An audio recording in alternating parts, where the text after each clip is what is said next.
All right, everybody. Hey, we're back, and we're back with, I promised you a continuation of yesterday and some of the stories that we were talking about, but we'll recap that here in a minute. But before we get started, I have to share with you guys, I'm going to share a little picture with you. I promised my buddy, Ryder, young guy, getting started, entrepreneur at heart right here.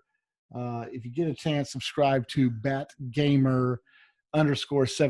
He is an online gamer, has his own YouTube channel, and he is rocking out. He's going to be a future star in the entrepreneurial world. So there you go, Ryder. That's for you, buddy. It was good seeing you at your sister's hitting lesson tonight. So, as you know, so we got Steve back on the line. Welcome, Steve. Thanks, JD. All right. Hi there. So everybody knows Steve's in Australia, so now it's dark here and it's light there, and now I'm working that late. See how that works, Steve? We go back and forth. So again, Steve been in the digital marketing space for some long time, and just a fantastic business partner, internationally known, works internationally with companies, small businesses to large. Just an amazing partner. So, Steve, yesterday we were talking about my experience, and let's recap real fast for anybody that may need to catch up. We were talking about my experience with a company, the Crave Burger, right, in Colorado Springs, Colorado. Was out there. Those burgers look good too. We should pull that up. Let's get that picture. We got to get that. We went through that menu and some of those burgers. I would love to try some of those, especially that Krispy Kreme one. That's. I get it right here. Here it is. There we go. It's right there. So, do you see it? Did it come up? I think it did. Yeah. Spot on. All right. So I'm out in Colorado Springs for Christmas, but we're there early. We're doing a little bit of our own family thing, but we're also doing Christmas stuff with my wife's family. So we're trying to adjust and find a time to go to the Crave Burger because our family was telling us about it. And as you can see, they have as we said yesterday, I'm 6 foot, way none of your business, but this takes work to do. So this is my type of place that I can do this. This is what's going to make me maintain my figure here. So I look on Google Maps, and we're eyeing this place for 2 days, and they're supposed to be open at 11 o'clock on Sunday, which happens to be Christmas Eve. But those hours should be adjusted automatically. You have that opportunity. We talked about that. They weren't open. I got robbed, right? Their Google hours were wrong. So, and the challenge I have to Steve, and we talked about it yesterday, was businesses, you have to claim your business. We didn't even talk about this yesterday, Steve, but we did. My belief is you have to claim your Google page, right? For it to show up. You do. Well, in particular, you need to, that's the first and foremost thing that every business should do, is make sure that they own their Google business listing. So do you know why they make you do that? Why Google make you do that? Mm-hmm. Yeah, well, it's so that it's a verification, basically, because there's a lot of fake business profiles out there as well. So by claiming it, Google verifies that you're a legitimate business, you're in operation, and Google is in the business of providing accurate data and accurate information. So Google wants to provide its customers with the most accurate information it can possibly do. So by having it, the businesses verify themselves and update their data, then Google knows it's doing the right thing for its customers. So in this case, my belief is the business, Crave Burgers, was given the Google page. Somebody had to claim it because they agreed to be responsible and update it, right? Absolutely. And they failed. Yeah. They didn't do it. They robbed me. So I'm still feeling robbed. Sorry. You're really hurting about those burgers. You wanted that burger. I wanted that burger bad. If they watch this podcast, maybe they'll fly me out there, fly me a burger over here or something. But so what happened next? So this is what everybody wants to know, right? So I was upset, and I still probably am a little fired up. uh, feeling missed out a little bit. So today we're going to talk about what happens. There's a lot of ways customers can engage with you these days, right? It can be on Facebook Messenger, more of a private setting. Obviously, email's still around, maybe on your info at your email address, a public email address. It can be on Twitter direct message. It can be on LinkedIn. It can be on even Google now is allowing for texting on the Google My Business, right? Yeah. So we've got all these things going on in a lot of ways that people can engage with you. So everybody now, I think, understands how distraught I am about my missing of the Crave. So tell the wife I said hi. She's she's popping into the background and ducking down and trying. She doesn't realize she's being broadcast globally. So oh shoot! So I reached out to the Crave. I sent him a Facebook message and I said, hey, I was a little disappointed, kind of shared the story. Hey, you probably should have updated your Google listing. It's not really that hard to do. If you ever need help with that, I'd love to help you out. Watch my podcast, whatever, right? And sure, they probably didn't take too kindly to it. I wasn't rude or anything. Just really just said, hey, whatever. There is a company called Five Guys. I'm sure a lot of people know who Five Guys is. Five Guys was right across the street. And I said, well, at least I still got a burger, right? But that wasn't the burger I wanted. So, Steve, what should happen in that situation? So I've now reached out to the company and engaged them. Yeah. So I guess in a perfect world, the next step would be for that company to harness that and look at that as you're a potential lead, you're a potential customer. Sure, they maybe disappointed you the first time through, but they need to make that right, and they need to retain you as a customer and make sure that next time you're in town that you make sure you come back to Crave Burgers. So my disappointment is not beyond repair, right?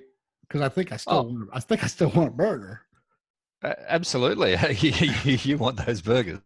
And yeah, look, and I'm sure that you would give them a second try without doubt. But in this instance, communication is key. And look, I see there's probably one of three reasons why you didn't get a reply. Oh, I didn't tell anybody that yet. Oh, I'm guessing you didn't get a reply because that's why you're bringing it up. I did not get a reply. Okay, so and look, this is what happens. So many businesses fail to respond to that, and I see it. There's three reasons for that. It's either number one, they're closed and they're not checking their Facebook messages, or they're not checking their social platforms, or they're not checking their emails, or they're not answering their phone. Which, okay, that's a legitimate reason why they may not reply. However, when they haven't told you that they're closed in any way, that their Google My Business still says that they're open, you would expect that you would get a reply from that. Well, secondly, today's Wednesday. Okay. This happened on Sunday. Christmas was on Monday. So we're 2 days after Christmas at this point, and I think they might have just pushed this one to the side. Maybe. I'm trying to defend these guys a little bit because I'm thinking that maybe they might fly out a burger for me. That's Australia. That won't be expensive. The second reason is that because you've given them some constructive criticism, they've done the ostrich syndrome, and they've buried their head in the sand and just gone. They've taken that as criticism, and they don't want to deal with criticism. They don't want to meet that head on. They don't want to embrace that and learn from it and see what they can do better. They're just going to run and hide. Yeah. And look, that's probably what 70% of small businesses do when they get some criticism. They get defensive. They try and justify why they've done it, rather than take the positive approach and go, hey, we're really sorry, we messed up. Thanks so much for your feedback. we'd love to have you to come back and and try one of our burgers. And we've taken on board everything you've said. We've now updated our Google Plus page or our Google My Business page. We've done everything you've said, and we really appreciate your feedback and taking the time out in your day to to let us know where we screwed up. That's good business. Yeah, it only shows that you're human, and that's what people expect. People respect the occasional unhappy customer. You can't keep everybody happy all of the time. It's just a rule in business. And I guess one of the things when I'm looking at reviews of businesses, if you just constantly see 5-star, 5-star, 5-star, 5-star, you go, well, okay, how's are they screening these reviews? There's nothing in there that's remotely any level of criticism on the business, and everyone can improve. Yeah, look, I guess before we even get into that, it's important to understand why we should respond. Like, do you answer the phone when it rings? Absolutely. You expect maybe a customer. Why wouldn't you? Do you answer a customer's inquiry when they inquire via email? Why wouldn't you? You'd be silly not to. So to not respond or ignore something just because it's coming in on one of your social channels, and social channels are extremely powerful. It will be so easy for you to share that comment publicly, Right. and then make it known that they haven't responded, and that just amplifies what isn't a bad situation. It turns it into a really bad situation. I mean, is there ever time not to respond? Look, I don't think so. I think any response is a good response. You've just got to be careful. You don't want to go in there sort of guns blazing and start attacking somebody who's given you some criticism. I think the first and foremost part of responding in those areas is firstly to thank the person for taking the time to point out what they didn't like.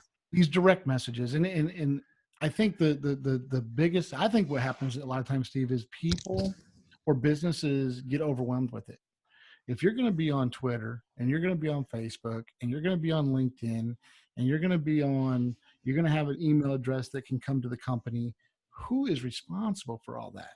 Right? Does there not need to be a plan behind this? Yeah, absolutely. And you need to also have a look at your technology and make sure that you have the facility in place to get those messages instantly, that it's not on someone's personal Facebook account that doesn't see a message until they get home. And so, if you're running a business Facebook page, that Facebook page and the messages should be streamed directly into your business so that they can be responded to instantly. Now Facebook have got the facility where you can automatically respond to them through the platform anyway, and put an automated response to at least acknowledge that your request has been, or your message has been received. Right. So that's bots, right? So you can put bots in place. Yeah. Now that's more agency driven. It's a little technical in how that works, but you can have a bot that will respond and say, hey, we received your message. We thank you for taking the time, whatever, right? It can be whatever automated response you want. Yeah, absolutely. And say, look, hey, thanks for your message. We received it. We wanted to confirm that we received it. We don't monitor this social page all day, so we'll definitely come back to you as soon as we possibly can. And then it's done. You get the automatic response back. You know that they've received your message. See, at the moment, you don't know whether they've received your message or not. You don't even know whether they've read it, and that's the thing that's really hurting you. Right. I'm in the dark over here. I'm overly concerned. And the same thing applies, JD, even just for your your info or your sales email address that come in. Put an autoresponder on and give the people, give your potential customer or whoever's inquired an automated response to say, thanks for your email, we've received your email, and our turnaround time, or we should be in touch in the next hour or in the next 2 hours. So that there's nothing worse than sitting around waiting for a reply, or you're on a support desk and you're continually hitting refresh, waiting for a response. If you know what the turnaround time is for a response, then you can better prepare for it, and it doesn't make you as angry or as frustrated when you're waiting. They have the texting now, and I don't think a lot of people have turned that on. Yeah, look, Google were just continually adding features to their platform, and it's they've got call tracking, they've got all sorts of things that you can plug in now to really get some good insights, and to they want you to communicate with your customers. They're encouraging people that they offer so much help to set things up.